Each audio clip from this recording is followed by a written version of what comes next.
오늘은 하나님을 가까이 하라 라는 말씀의 제목으로 여러분 말씀을 증거할 때 큰 은혜 받으시길 바랍니다. 저희가 하나님의 나라를 기억을 하면 하나님의 지상 대명령을 저에게 주신 것, 이것을 기억하게 됩니다. 그래서 교회를 세운다, 하나님의 나라를 세운다, 교회를 세우기 위하여 저희들이 헌금도 하고 사역도 하고 선교도 하고 지상 대명령을 하기 위하여 우리가 끊임없이 그러한 그 말씀에 따라 순종하는 그런 마음과 자세들을 가지고 있습니다. 자, 교회를 세운다. 교회를 세우는 것이 그러면 어떻게 하는 것이 교회를 세우는 것일까요? 교회를 세운다라는 것은 어떠한 뜻을 담고 있는 것일까요? 이민 오셔서 미국에서 회사를 설립하시고 직접 사업장을 운영하시는 분들이 이 자리에 많이 계시는데, 윤 집사님 사장님이시죠? 죄송합니다, 집사님. 네, 사장님으로서 회사를 설립할 때 회사 이름을 만들고 등록하는 것이 쉬운가요? 어려운 일인가요? 쉽진 않으셨나요? 네, 물론 이제 그 과정이 어려운데 이름 만들어서 등록하는 것 자체는 쉬운 일이죠. 네, 이름 만들어서 이름 등록하면은 회사 설립했다라고 볼 수 있잖아요. 물론 이제 과정이 어렵고 이제 회사를 운영할 때 오는 부담감, 책임감 때문에 이제 힘들지만 회사 자체를 세우는 것, 이름 만들고 기업의 이념을 세우고 목표를 설정하고 생산할 물건들을 결정을 하고 그리고 판매해서 수입을 올리기 위한 그 목적이 있지만 회사 자체를 세우는 것은, 이름을 세우는 것은 굉장히 쉽습니다. 이름 만드는 게 어려서 그렇지, 이름을 선택하는 게 어려서 그렇지. 교회를 세운다라는 건 무엇일까요? 교회도 이름을 짓고 비전을 세우고 건물을 짓거나 빌리거나 그리고 건물 안에 사람이 찾아올 수 있도록 건물 안에 많은 것을 채워 넣습니다. 의자도 준비하고 드럼도 준비하고 피아노도 준비하고 조명도 준비해서 사람이 어떻게 하면 많이 올 수 있을까라고 기대하는 마음으로 많은 것을 채워 넣습니다. 그리고 사람들이 찾아오면 우리는 이렇게 이야기합니다. 우리 교회가 얼마나 위대한 교회인지를 설명을 하고 침이 튀기도록 이야기를 합니다. 자랑을 합니다. 우리 목사님이 얼마나 대단하신 분인지, 우리 업적에 대해서 홍보를 합니다. 우리 교회로 오세요. 우리 교회로 오세요. 우리 목사님을 보세요. 우리 목사님 대단한 분이에요. 이렇게 하면 교회를 세우는 것인가요? 여러분 어떻게 생각하십니까? 무엇이 교회이고 교회를 세운다는 것은 정확히 어떠한 뜻이 있는지 한번 잘 생각해 보시길 바랍니다. 뉴라이프는 12월 19일이 되면 19주년을 맞이하게 됩니다. 지난 시간 함께 하셨던 창립 멤버들 이 자리에 계십니다. 처음 교회가 세워질 때부터 지금까지 지난 과거들을 돌이켜 생각하면 수많은 추억들이 다 떠오르실 것입니다. 처음 뉴라이프가 세워질 때 여러분들은 어떠한 마음과 다짐으로 교회의 멤버가 되시고 창립을 하셨습니까? 교회를 어떻게 세우셨습니까? 즉 교회가 세워질 때, 창립을 할 때 여러분들의 수많은 수고와 헌신과 섬김과 기도가 있었을 것입니다. 그리고 또한 이 건물로 이사 오기까지 정말로 많은 일들을 하셨을 것입니다. 어떤 분들은 목사님의 손과 발이 되기도 하고, 어떤 분들은 기도가 있었고, 어떤 분들은 금식하며 중보기도하며 정말 헌신적인 그러한 19년을 보냈습니다. 여기 창립 멤버도 한번 손 들어보시죠. 우리 한번 박수 한번 드리겠습니다. 네. 박수가 또 시원치가 않으시네.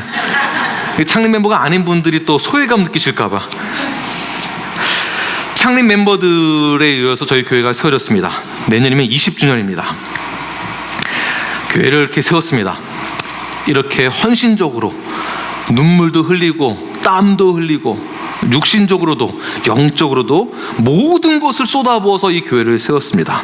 그런데 정말 중요한 것, 이것만은 놓치지 말아야 되는데, 교회를 세웠다라는 것은 어떤 뜻이 있는가? 저희가 모든 것을 쏟아부었긴 했지만 정말 중요한 것은 바로 이것입니다.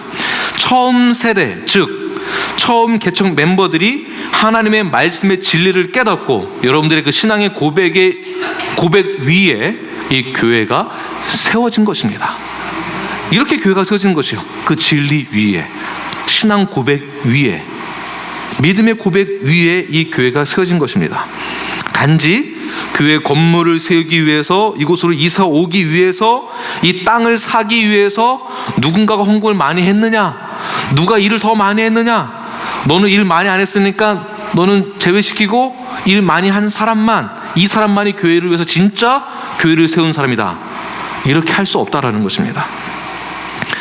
교회는 진리 위에, 여러분들 신앙의 고백 위에 첫 세대 개척 멤버들에 의해서 이 교회가 세워진 것입니다. 즉 교회는 그 진리를 깨닫고 고백한 자들이 교회가 되었다라는 것입니다.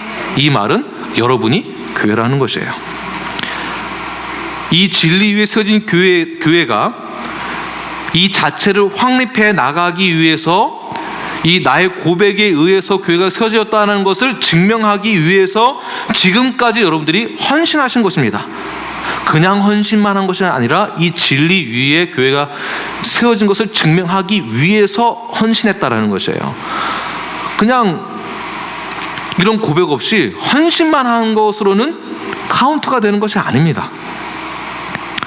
여러분의 신앙 고백에 의해서 이 교회가 세워진 것입니다. 단지 누구 한 사람으로 인해서 교회가 세워지는 것이 절대로 아닙니다. 여러분이 교회입니다. 여러분들이 첫 세대라고 한다면, 그런 고백, 믿음의 고백 위에 세워진 교회가 여러분들이 첫 세대라고 한다면, 두 번째 세대를 저처럼 중간에 오신 분들이 바로 두 번째 세대라고 가정을 하겠습니다.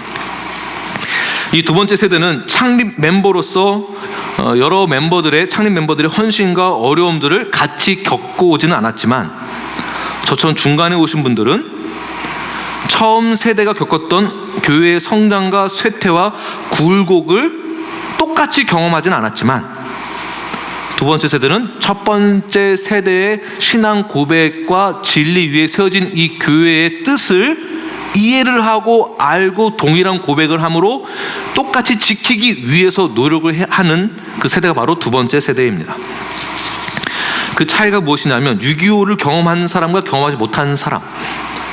저는 6.25를 경험하지 못했지만 아버지가 한국아 내가 5살 때야, 내가 4살 때야. 저희 아버지도 정확히는 기억 안 나시겠죠. 그러나 저도 아버지 때 들어서 아는 거예요. 저희 할머니는 경험하셨고, 지금 저희 노아 우리 아들은 김정은을 이렇게 얘기합니다. 김장군 나빠, 김장군 나빠. 그냥 들어서 아는 거예요. 경험은 못했지만 들어서 아는 거예요. 자, 세 번째 세대는 우리들의 자녀들입니다. 우리 교회에서 세 번째 세대. 우리 자녀들을 보면, 뉴스 아이들이나 우리 키즈 아이들을 보면 이 아이들이 도대체 교회에서 무슨 생각을 하고 다니는지 전혀 알 수가 없습니다.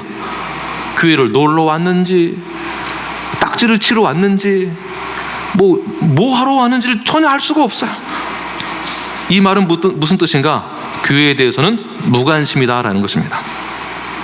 이런 무관심하고 있는 자녀들을 보게 되면 첫 번째 세대 창립 멤버들, 두 번째 세대 유지하고 있는 멤버들은 어쩔 때는 고민도 되고 걱정도 됩니다. 우리 세 번째 세대의 자녀들이 진짜 교회를 위해서 헌신할 수 있을까? 첫 번째, 두 번째 세대는 교회의 진리를 지키기 위해서, 그 진리가 바로 세워지기 위해서, 그 진리 위에 세워진 교회가 올바르게 자라나기 위해서 헌신과 기도와 수많은 노력을 감당하고 있습니다. 그런데 세 번째 세대는 교회가 가장 힘들고 어려움 있을 때 그들은 무관심합니다. 첫 번째, 두 번째 세대들은 걱정하고 고민하고 또한 마음으로 기도하며 힘써 하나님의 나라를 향한 관심을 갖는 곳에 시선이 있지만, 세 번째 세대는 나 자신하고는 상관없는 문제다라고 합니다. 별개의 문제다. 오히려 세 번째 세대는 교회랑 상관없는 다른 것에 대해서 비판을 하며 흥분을 합니다. 자, 여러분들은 그렇다면 첫 번째, 두 번째, 세 번째 어느 세대에 속하고 계십니까? 내가 어느 세대에 속했다고 생각하십니까? 다시 교회로 넘어가겠습니다. 자, 교회란 무엇이겠습니까? 여러분들은 왜 교회에 오십니까? 내가 왜 교회에 나와야 되겠습니까? 누군가가 자꾸 나오라고 하니까 나오는 것입니까? 다시 또 교회를 세운다는 것은 무엇이겠습니까? 교회는 어떻게 세우는 것이겠습니까? 교회를 세운다는 것 비교적 쉬운 일입니다. 이름을 지어서 무슨 교회라고 등록만 하면 교회를 세웠다라고도 할 수 있습니다. 그렇게 하는 것만으로도 법적인 어떠한 그 효과나 법적인 그 권리를 갖게 됩니다. 법으로 교회는 세워졌다고 이름이 등록되어 있으니까 교회는 없어도 간판만 세워줘도 교회라고 등록할 수 있고 법으로 보호를 받을 수 있습니다. 텍스 exemption도 받을 수 있습니다. 그렇다면 진짜 교회를 세운다는 건 무엇일까요? 이 말은 교회를 세운다는 것은, 진정한 교회가 세워진다는 것은 진리가 바로 세워져 있는 것이 바로 교회다라는 것이에요. 진리를 알고 진리를 깨닫고 1세대, 2세대, 3세대가 동일하게 그 진리 위에 세워지며 그들의 신앙 고백으로 세워지는 것이 교회이지, 간판만 세워졌다라고 해서 교회의 형태만 갖추고 있다라고 해서 교회라고 볼 수 없다라는 것입니다. 왜 여러분 아멘을 안 하시나요? 모든 세대가 동일하게 신앙 고백을 하고 그 믿음의 고백을 해야 합니다. 그렇게 말할 수 있어야 됩니다. 그것이 바로 진정한 교회이고, 그렇게 교회를 세운다는 것이 이렇게 해서 세우는 것을 뜻하는 것이지, 교회만 간판만 세우는 것, 건물만 세우는 것은 교회라고 볼 수 없다라는 것이에요. 그렇다면 오늘 본문에서 말하고 있는 교회란 무엇인가? 교회가 바로 세워지기 위해서 오늘 본문 말씀을 통해서 함께 나누어 보도록 하겠습니다. 교회가 바로 세워지기 위해서는 첫 번째, 하나님을 가까이 하는 것이 우리들에게 있어서 가장 중요한 첫 번째가 되어야 됩니다. 오늘 본문 4장 8절 말씀, 우리 첫 번째 구절만 우리 함께 읽도록 하겠습니다. 시작. 하나님을 가까이 하라. 그리하면 너희를 가까이 하시리라. 아멘. 하나님을 가까이 하라. 우리가 가까이 갈 때 하나님이 우리랑 가까이 하시겠다. 교회는 제일 먼저 무엇을 해야 되는가? 하나님과 가까이 하는데 제일 먼저 가장 우선순위로 삼아야 됩니다. 이것이 진리입니다. 이 진리가 바로 세워져야 됩니다. 이러한 진리가 바로 세워지지 않은 상태에서 다른 것을 아무리 많이 해봐야 소용이 없는 것이에요. 가까이 하지 않는데 하나님 어떻게 우리랑 가까이 할 수 있겠습니까? 그렇다고 해서 다른 것은 일절 필요 없다, 무조건 하나님만 가까이 해라, 이런 것은 아닙니다. 교회는 예수님의 몸이라고 그랬습니다. 몸 중에 뼈도 있고 살도 있어야 되고 근육도 있어야 됩니다. 장기도 있어야 됩니다. 하나님께 가까이 하라라는 것은 이 뼈대라고, 몸의 뼈다라고 볼 수가 있습니다. 뼈대가 세워지는 것이 우리의 영적인 태도이고 삶의 모습이기도 합니다. 교회에 여러 기능들이 있는데 교회 여러 기능들 중에 행정과 조직이 있습니다. 프로그램들이 있습니다. 이건 역시 몸의 역할 중에 하나이기도 합니다. 뼈가 있고 장기가 있고 근육이 있고 살이 있어야 되는 것처럼 교회에도 프로그램이 있어야 한다는 것이에요. 교회에는 프로그램이 중요하지 않다라는 말들이 있는데 그 말을 왜 하냐 하면, 단지 교회가 너무 프로그램 중심으로만, 프로그램 위주로만 가기 때문에 교회에서 프로그램이 중요하지 않다라는 말들이 있긴 합니다. 그러나 제자 훈련을 하기 위해서 제가 시간을 만들고 모이게 하고 시간대로 짜임새 있게 조직을 운영하기 위해서 행정을 하고 하는 순간 제자 훈련 역시 프로그램이 되는 거죠. 동산 모임을 하기 위해서 시간을 만들고 정하고 운영하기 위해서 하다 보면 이것이 프로그램이 되는 거예요. 그러면 제자 훈련, 동산 모임 필요 없는 것이겠습니까? 아니죠. 필요합니다. 중요한 것은 균형 잡혀 있는 것이 중요한데, 가장 균형 잡혀 있는 것에 균형 잡아야 될 것 중에 가장 첫 번째가 진리, 복음을 깨닫는 그 진리. 그 진리는 무엇이냐? 바로 하나님을 가까이 하는 것에 있다라는 것입니다. 첫 세대가 복음과 진리를 발견하고 그 고백 위에 교회가 세워진 것처럼 전 세대가 복음을 발견하고 그 진리 위에 우리의 삶을 적용해야 하는 것입니다. 그러한 사람들이 모이는 곳이 교회입니다. 교회는 세상과는 다른 구분된 사람들이, 믿음의 고백을 한 사람들이 모인 곳이 교회다라고 말할 수 있는 것입니다. 이 말을 바꿔서 이야기하면 하나님과 가까이 하는 사람들, 또 또 다른 말로 하나님을 경외하는 사람들이 모인 것이 교회인 것입니다. 교회는 사람에게 초점을 맞추는 것이 아닙니다. 하나님에게만 초점을 맞춰야 됩니다. 아멘 하십시오. 교회는 사람에게 초점 맞추는 것이 아니라 하나님에게 초점 맞춰야 됩니다. 이 진리가 무너지면 교회는 비즈니스가 되는 것이에요. 사람만 상대하니까. 저도 사람을 상대해서 교회로 끌고 들어올 수 있는 재주가 있습니다. 은사가 아니라 저도 재주가 있습니다. 저도 사람을 만나서 상대하고 같이 이야기하고 놀기도 하고 비유도 맞춰주고 저도 잘할 수 있습니다. 누구를 만나도 저 더 잘할 수 있습니다. 그런데 그렇게 해서 사람을 끌어모았다? 저도 제 사람을 제가 만든다? 저도 잘할 수 있습니다. 그러는 순간 그게 비즈니스가 되는 거예요. 그럼 저도 비즈니스 하면 잘할 수 있어요. 물론 이제 어려운 거 아는데 여러분만큼 잘할 수는 없지만 사람만 상대하는 것을 생각한다면 저도 비즈니스를 한다라는 것이에요. 그러나 교회는 사람에게 초점 맞추는 것이 아니라 첫 번째 하나님에게 초점을 맞춰야 한다는 것이 우리 뼈대로 기준으로 진리로 바로 세워지는 것이 교회다라는 것입니다. 현대의 교회는 사람에게만 초점을 맞추려고 하는 것이 문제입니다. 잘 들어보십시오. 사람들을 기분 좋게 만들어주는 교회, 사람들을 좋은 감정을 주는 교회, 만들어주는 교회, 사람들의 욕구를 충족시켜주는 교회, 다양한 프로그램으로 사람들을 만족시켜주는 교회. 이 말이 틀린 것은 아니지만 그렇다고 맞다라고도 볼 수 없습니다. 교회가 하나님을 경외하고 가까이 하는 것이 근본 진리입니다. 이것이 바로 세워져야 됩니다. 잠언 9장 10절 말씀을 함께 읽겠습니다. 시작. 아멘. 여호와를 경외하는 것이 지혜의 근본이요. 가장 파운데이션이 되어야 한다는 것이에요. 우리의 기준이 되어야 되는 것이고 진리가 되어야 하는 것이고 뼈대가 되어야 하는 것이 바로 하나님을 경외하는 것, 하나님을 가까이 하는 것.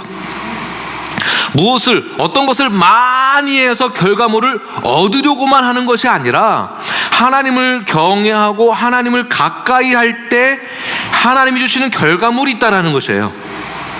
이 부분이 굉장히 어렵습니다. 세상적인 관점에서는 내가 열심히 일을 하고 최선을 다해서 하면 결과물이 반드시 있을 것이다. 그러니까 열심히 공부해라, 열심히 일을 해라, 잠을 줄여라, 열심히 하면 안 될 게 없다, 긍정의 힘을 믿어라, 긍정적인 사고를 가져라, 그러면 다 잘 된다. 이게 세상의 사고예요. 그러나 이 세상의 사고로 물들여져 있는 저희들이 기독교적인 가치관, 성경의 가치관으로 바뀌어지기 위해서는 이 시간이 걸리죠. 한 번에 안 됩니다. 시간이 좀 걸립니다. 시간이 걸리지만 끝까지 말씀을 의지함으로 하나님을 경외함으로 결과물이 그에 의해서 나타나는 것. 그래서 장영춘 목사님께서 말씀하시기를 이렇게 말씀하셨잖아요. 거룩하려고 하지 마라. 거룩하려고 해라. 거룩하는 것이 내 힘으로 될 수 없지만 거룩해지는 것이 하나님을 통해서 나타날 수 있다. 그렇게 거룩해져야 된다. 내 힘으로 할 수 없다라는 거죠. 근데 어렵잖아요. 중요한 것은 우리가 하나님을 경외하는 것이 바로 세워지고 하나님을 가까이 하는 것이 바로 세워졌을 때 하나님이 주시는 그 결과물에 대해서 크든 적든 그 결과물에 대해서 저희들이 순종하고 따르는 것입니다. 거기에 대해서 만족하는 것이에요. 결과물이 그렇게 흘러나오는 것입니다. 하나님과 올바른 관계가 맺어 있을 때 올바른 교회의 모습들이 나타나는 것입니다. 그렇다라고 해서 교회의 교인들, 성도들이 중요하지 않다, 이런 말이 절대로 아닙니다. 혹시라도 오해하실 분들이 계시면 제 말을 잘 들으시고 오해하지 마시기 바랍니다. 여러분들이 중요하지 않다, 여러분들이 하는 말들이 중요하지 않다, 이런 말이 아닙니다. 사람들의 욕구를 절대로 들어주지 말아라, 이런 말도 아닙니다. 성경에서 이렇게 말씀하십니다. 사람에게 대할 때 마치 사람을 하나님께 대하듯, 주께 대하듯 하라고 했습니다. 그러니까 절대 오해하지 마십시오. 문제는 균형 없이 뼈대가 바로 세워지지 못하고 파운데이션이 바로 세워지지 않은 상태에서 사람만 대한다는 것이 문제다라는 것이에요. 뼈대가 없는 상태에서 프로그램 위주로만 교회가 운영되는 것이 잘못됐다는 것이지 이런 것이 문제다는 것을 말씀드린 것이 아닙니다. 균형이 있는 것이 중요하다. 하나님을 경외할 때, 하나님과 가까이 하는 마음으로 시작되어졌을 때 올바른 교회가 세워지는 것입니다. 하나님을 경외하는 마음이 없이 하나님을 가까이 하지 않으면서 사역을 한다? 하나님을 경외하지 않고 하나님을 가까이 하지 않으면서 봉사를 한다? 봉사 아무리 많이 해보십시오. 하나님은 그거 카운트하지 않으신다라고 했어요. 카운트하지 않으세요. 우리가 세상에서 도네이션도 많이 하고, 도네이션 많이 하면 이름도 적죠. 누가 얼만큼 도네이션 했습니다. 그리고 패도 줍니다. 감사패도 줍니다. 기록에 남습니다. 이걸 보고 누가 얼마나 많이 도네이션을 많이 했느냐, 사람들이 박수 쳐줍니다. 좋은 것이죠. 좋은 거죠. 그러나 성경적인 관점에는 그렇게 보이려고만 하느냐? 위선이다. 너의 마음은 어떠냐? 그 마음을 보는 거잖아요. 하나님을 경외하는 마음 없이, 하나님을 가까이 하고자 하는 마음 없이 사역만 한다, 봉사한다, 헌신한다, 섬긴다, 그거 하나님 카운트하지 않으세요. 얼마나 많은 액수를 헌금을 했건, 얼마나 많은 봉사를 했건 카운트하지 않으신다고 했습니다. 이런 것을 뭐라고 하느냐? 외식이라고 하는 것이고, 교만이라고 하는 것이고, 위선이다라고 말하는 것입니다. 하나님을 경외하는 것, 하나님을 가까이 한다는 것은 다른 방법이 없습니다. 그것은 회개입니다. 회개. 오늘 본문 4장 8절 후반전 말씀을 함께 읽겠습니다. 죄인들아, 여기서부터 읽겠습니다. 시작. 죄인들아, 손을 깨끗이 하라. 두 마음을 품은 자들아, 마음을 성결하게 하라. 보십시오. 죄인들아, 손을 깨끗이 하라. 무슨 말이죠? 잘하시네요. 성경에서 문자 그대로 해석하면 손을 깨끗이 하라. 밤새도록 비누 발라서 손 깨끗이 하라는 얘기인가요? 밤새도록 매일매일? 이게 바리새인이죠. 백날 손 깨끗이 해봐야 그게 아니라는 것이죠. 그 다음 뭐죠? 두 마음을 품은 자들아, 마음을 성결하게 하라. 두 마음을 누가 가지고 있습니까? 두 마음을 가진 상태에서 사역을 한다? 두 마음을 가진 상태에서 교회에서 섬긴다? 사람의 눈으로는 손 깨끗이 하고 있으니까 잘 모르는 것 같은데 하나님은 다 아신다라는 것이에요. 저는 이 문장을 회개라고 보는 것입니다. 회개. 하나님을 경외하기 위해서 우리는 예배 드릴 때 두 손 들고 찬양하라고 할 수 있습니다. 제가 두 손 들고 찬양하기도 하죠. 무릎 꿇고 기도할 수도 있습니다. 무릎 꿇기도 합니다. 틀린 것이 아닙니다.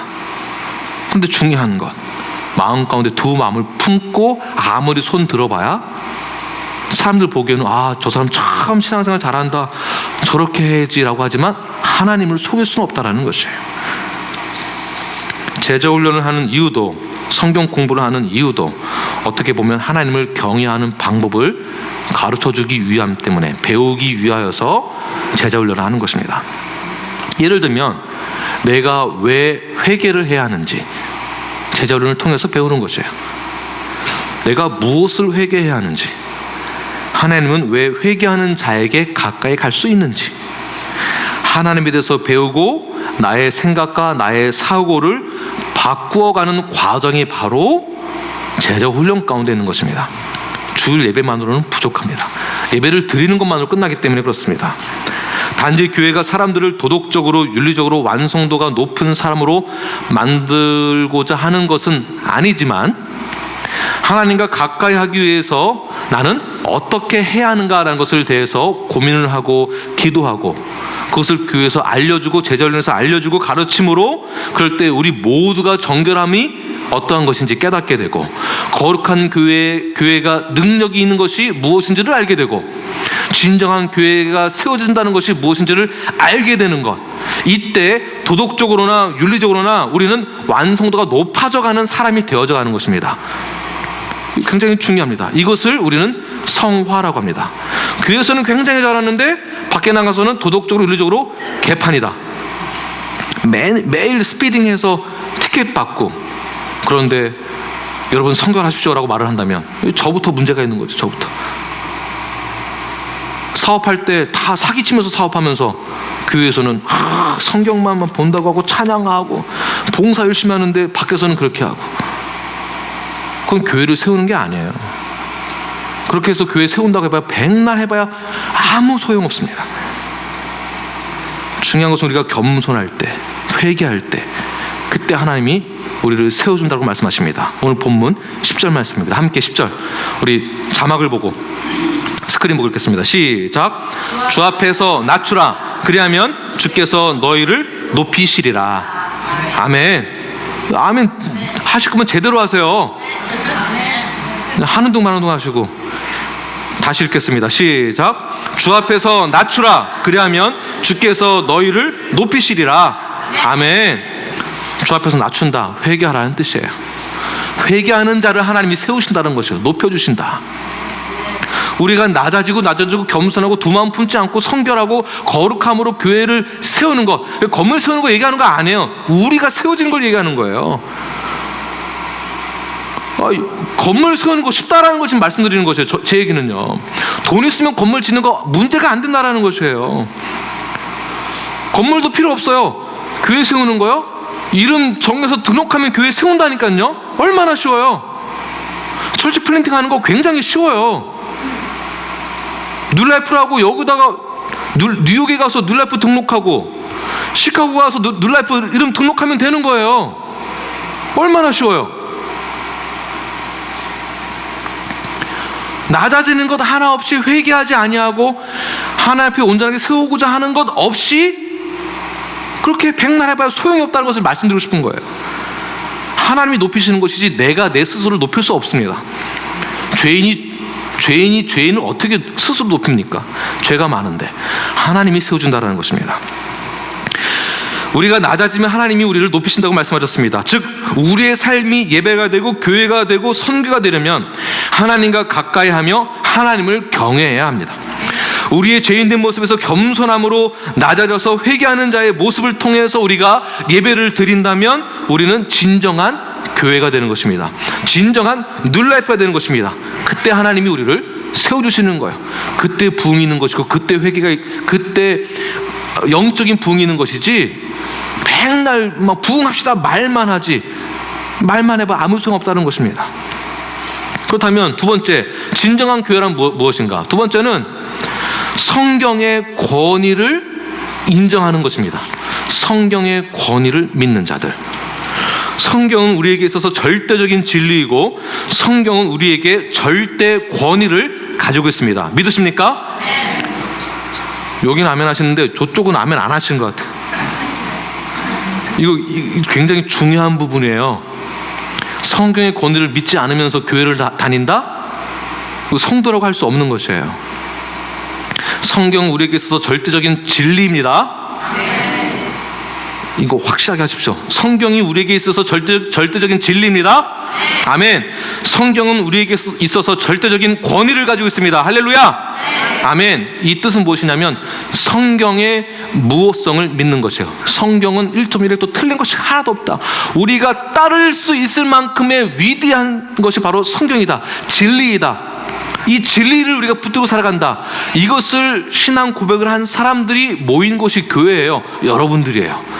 교회를 세운다라는 것, 여러분들을 세우는 것이에요.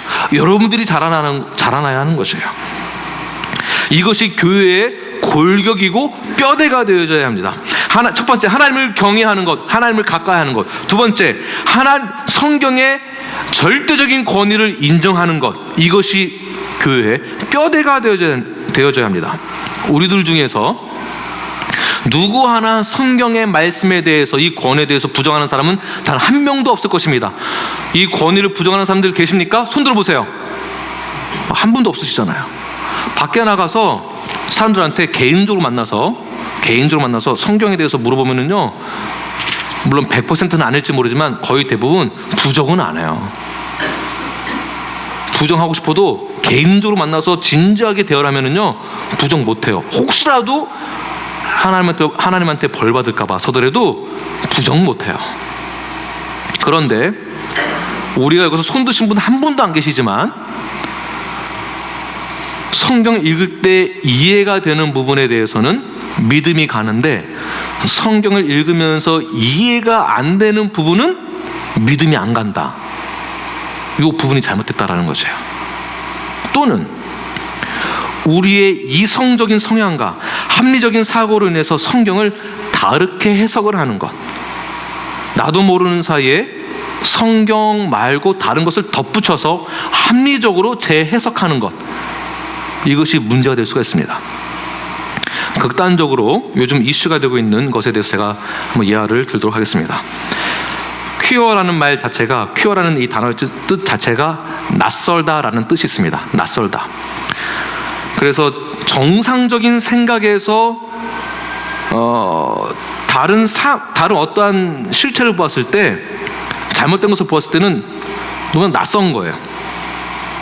그러니까 동성애에 관한 것은 전통적으로 우리가 도덕적으로나 윤리적으로나 세상적으로나 성경적으로 잘못됐다는 것이잖아요.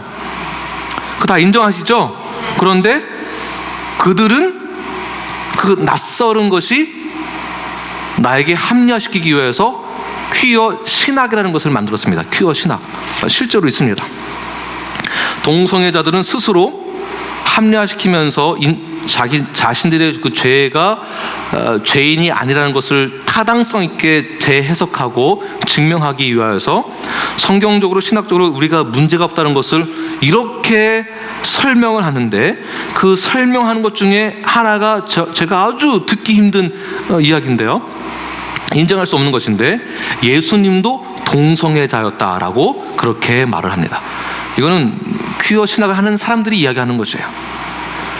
상징적으로는, 여기 아이들 없죠? 예수님이 창으로 옆구리를 찔렀을 때 찔린 그 부위가 예수님의 자궁에 상처가 난 것이다 라고 표현을 합니다. 이거는 신성 모독 아니겠습니까? 근데 그들은 이렇게 해석을 해요. 예수님도 동성애자였다. 이와 마찬가지로 나의 생각과 나의 주장을 관철시키기 위해서 성경을 왜곡하는 것은 잘못된 것입니다. 제가 극단적인 설명을 들었지만 부분적으로는, 작게는, 얕게는 저희들도 그렇게 할 수 있다는 것이에요. 저를 합리화시키기 위해서. 그래서 제자훈련을 통해서 저희 모두가 교리를 배우는 것이에요. 교리, doctrine. 전통적으로 성경을 어떻게 해석했는지, 우리가 일반적으로 생각하는 건 동성애는 나쁘다, 이게 일반적 생각이잖아요. 전통적인 해석이잖아요. 제가 보고 배웠잖아요. 그런데 성경 해석을 전통적으로 안 하고 퀴어로 하는 거예요. 또는 자기 합리화. 이것이 잘못되고 그른지를 알 수 있는 것은 성경을 공부하면서 교리를 배우는 것이에요. 예전에 저희 교회에서 저희 사역자는 아니지만 어느 목사님이 우리 유스 그룹에서 교리를 가르치는 교재를 이제 제가 추천을 하고, 유스 사역자가 교리를 가르치는 것에 대해서 이제 유스 아이들을 가르치려고 하는데, 어느 목사님이 아니 애한테 무슨 교리를 가르치냐고, 그런 교회가 어디 있느냐고, 그렇게 하고서는 교회를 쫙 나가버렸어요. 반대하고. 여러분, 교리 배우는 게 굉장히 중요합니다. 교리를 배우는 게 중요해요. 왜냐하면 유튜브는 지금 일반화되어 있습니다.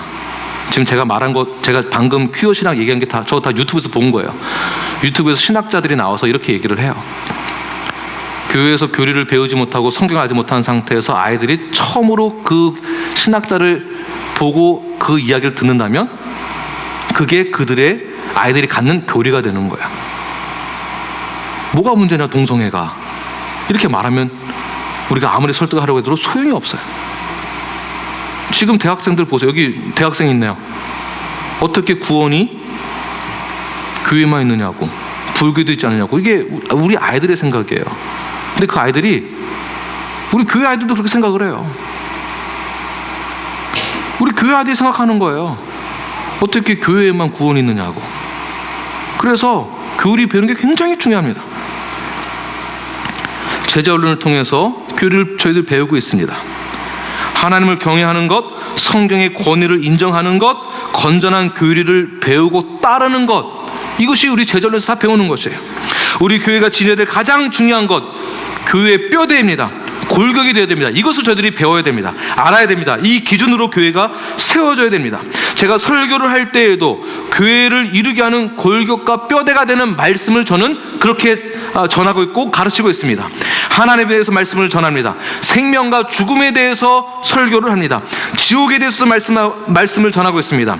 인간이란 무엇인지, 죄란 무엇인지, 그리스도가 누구신지, 성령님이 누구이신지, 우리에게 어떤 역할을 하고 있는지, 우리에게 어떠한 존재가 되는지, 이러한 진리를 설교하고 가르치는 것이 제일 중요한 것입니다. 이거를 가르치지 않고 설교를 하지 않는다면 교회를 세우는 것이 아닙니다. 그래서 목사의 의무는 무엇이냐? 교회에서 행정도 하는 것도 중요하지만, 교회가 운영되어진 것도 중요하지만, 교회가 운영되어지기 위해서 시간을 거기에 다 쏟아붓는 것이 아니라, 목사의 직책과 목사의 의무는 프리칭이에요. 그래서 프리칭하는 것을 프리처라고 하는 거예요. 프리처가 무엇이냐? 가르치는 거예요. 성경을 올바르게 양떼를 인도할 수 있도록. 그런데 제가 프리처가 교회의 운영에 대해서 골머리를 썩으면서, 머리 아프면서, 돈이 없어요, 뭐가 문제예요, 이 위기를 극복하기 위해서 다른 방법을 찾아다니고 돌아다니고 한다면은 여러분들 저를 어떻게 생각하시겠어요? 빨리 말씀하세요. 말씀 또 못하시네. 교회를 운영하기 위해서 제가 어디 돈 벌러 다닌다 생각해 보세요. 교회 돈이 없으니까 운영해야 되겠다고 딴 데 가보세요. 지금 저희 교회 돈이 없다는 얘기 하는 게 아니에요. 제가 말씀에 집중하지 못하고 다른 것에 집중하면 제가 뭐가 되겠느냐고요. 제가 어떤 사람이 되겠느냐고, 제가 그 얘기를 하고 싶은 것입니다. 은사가 다르다? 목사라는 것 자체가 은사예요. 목사라는 것 자체가 프리처예요. 은사가 다르면 목사를 안 하면 되는 거예요. 그래서 교회에 집사가 있는 거예요. 재정 집사가 있는 거예요. 저보다 재정 집사님이 숫자 넘버를 저는 아직도 몰라요. 이거 가르쳐줘야 돼요. 재정 집사님이 전문가예요. 그래서 은사대로 하는 거예요. 지금 점심시간 그 표 짜는 거, 저보다 은사자가 있어요. 제가 짜보세요. 실수투성이지. 한글학교 가르치고 아트스쿨 하는 거, 저는 아트 할 줄도 몰라요. 근데 프리처를 안 하고 목사가 아트를 한다. 그럼 어떻게 보시겠냐고, 저를. 은사자가 따로 있는데. 무슨 말인지 이해되시죠? 성경 본문의 배경, 성경에서 말하고자 하는 의미, 그 안에 거룩한 진리를 교인들에게 알아들을 수 있도록 쉽게 설명하며 가르치는 의무가 목사인 저에게 있는 것입니다. 그래서 제가 잔디 깎는다고 막 잔디 깎고 있으면 여러분들이 저 못하게 하시잖아요. 잔디 깎지 말라고. 목사님 그거 왜 하냐고. 그 할 시간 있으면 성경 보라고 그렇게 하시잖아요. 제가 교회 청소한다고 하니까 청소 못하게 하잖아요. 청소할 시간에 성경 보러 가잖아요. 기도하러 가시잖아요.